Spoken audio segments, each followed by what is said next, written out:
我现在在重庆钱江，这里是钱江的武陵山机场。我们现在看到的这个航站楼是钱江机场的新航站楼。这个方向呢，又看见了一座航站楼，这是老航站楼。它即将由这个老航站楼转替为这个新航站楼，但是可能还需要1年的时间。现在新航站楼正在维修当中。钱江机场距离市区非常的近，你坐公交车坐到那个机场前，然后走过来就可以了，很方便。那么它航站楼盖好之后，还是保持这个地理位置，还挺好的，特别方便当地居民去出行。你看现在都在施工，这是机场大道，这是告示栏。现在从这个地方进去之后，就可以抵达它的这个老航站楼，就是我们面前所看到的。我们现在就一块进去吧。那么我们现在看到这个航站楼是钱江机场的旧航站楼，它马上就要关闭了。那么新的航站楼就在它的旁边，被一棵大树给挡住了，它正在施工当中，主体建筑已经完工了。这个机场距离钱江市区非常近，它下边有公交车，然后走上来也就是个10分钟的样子。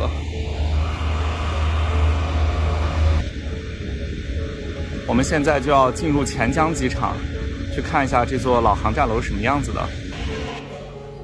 这就是钱江武陵山机场的航站楼它现在马上就要关闭了，它的新航站楼就在隔壁。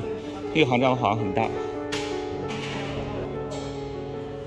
重庆的机场真的很多，这种支线型的小机场分布在这个重庆的各个地方，这钱江就是其中的一个。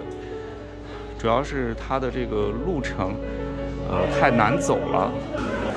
那么我们现在看到的就是钱江机场的航站楼，是不是特别的袖珍啊？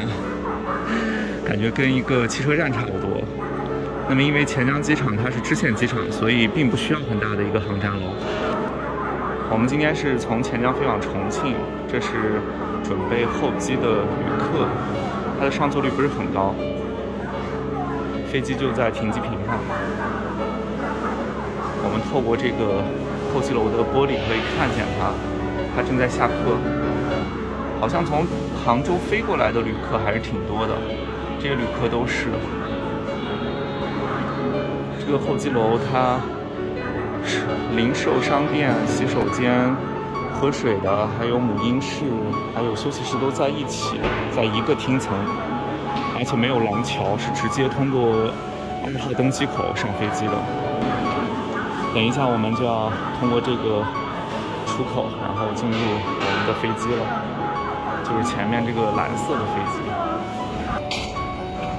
这种小机场很有意思的就是可以步行到登机口，这是钱江机场的廊桥，就是这样的登机梯。那个是它新开通的，准备开通的一个航站楼，马上就要运营了。塔台，下次来可能就要进入新的航站楼了。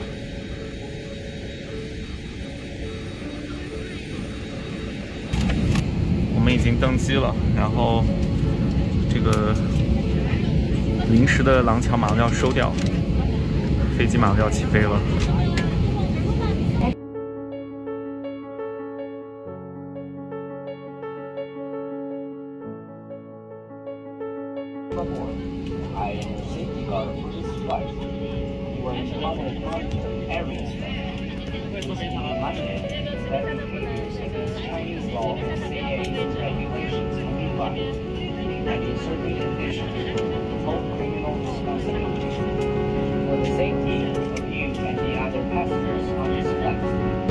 现在飞机已经开始滑行了，乘务员人管理，确保飞行安全。这个是它新修的一个航站楼，旁边是老航站楼。